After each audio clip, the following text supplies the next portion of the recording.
नमस्कार मित्रांनो, हा माझा तिसरा व्हिडिओ आहे बरं का. शेतातच आहे मी. गेल्या 1 तासापासून आलो आहे. तर तुम्हाला सांगायचं आहे की जून महिन्यामध्ये माझ्यासोबत एक किस्सा झाला माझ्या फॅमिलीसोबत. या किस्स्यामध्ये आम्हाला सगळ्यांना म्हणजे माझ्या पूर्ण फॅमिलीला खूप त्रास झाला. पर्सनली मला पण झाला, की ना जून महिन्यामध्ये जळगावमध्ये खूप पाऊस चालू होता, मुसळधार पाऊस चालू होता. त्यामध्ये काय झालं, खूप झाडं पडले, खूप लोकांची नुकसान झाली, म्हणजे नैसर्गिक आपत्त्या खूप झाल्या. तर मग माझं घर जे हरिविठ्ठलनगरमध्ये राहतो मी, ठीक आहे. तर माझ्या घराजवळ वडाचं झाड होतं, आईने लावलेलं होतं. खूप जुनं झाड होतं, 40-50 वर्षापूर्वीचं. तर काय झालं, पावसामुळे ना मित्रांनो ते झाड पडलं आणि ते झाड तसं पडलं माझ्या घरावर. आता माझे इंदिरा गांधीचे प्लॉट म्हणजे की 40-50 वर्षापूर्वीचे, त्याच्यापूर्वीचे ते घर, ठीक आहे.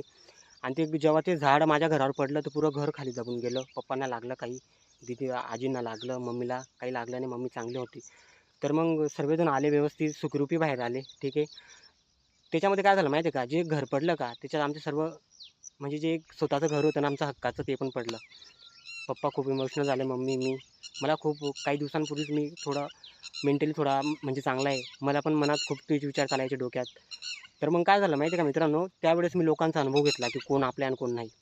त्यावेळेस काय झालं, कोणी आम्हाला साथ दिली नाही. काका, चुलते कोणीच नाही हो.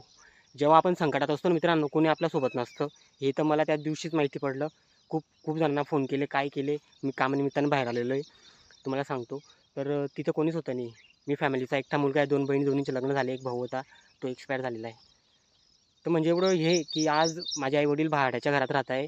एक टायमाला जर मला काम नसलं ना, तर मी ते भाडं कसं काय भरू, मला हे टेन्शन येतं. तर ही सिच्युएशन होती आणि तुम्हाला किस्सा मला सांगायचा होता, की लोकं ओळखायचे शिकायचे कधी पण. आणि मी असा मुलगा आहे ना, की मी कमी टायमात लोकांवर विश्वास करून घेतो आणि लोकं माझीच मारून ठेवून देतात. तर सावध राहायचं अशा लोकांजवळून. आणि भेटू आपण पुढच्या व्हिडिओमध्ये. व्हिडिओ आवडला असेल तर नक्की मला फॉलो करा आणि एक कमेंट करून द्या, की तुमची कमेंट मला आहे ना माझ्या फ्युचरमध्ये पुढे जाण्यात खूप कारणीभूत ठरणार आहे. चला मित्रांनो, बाय बाय.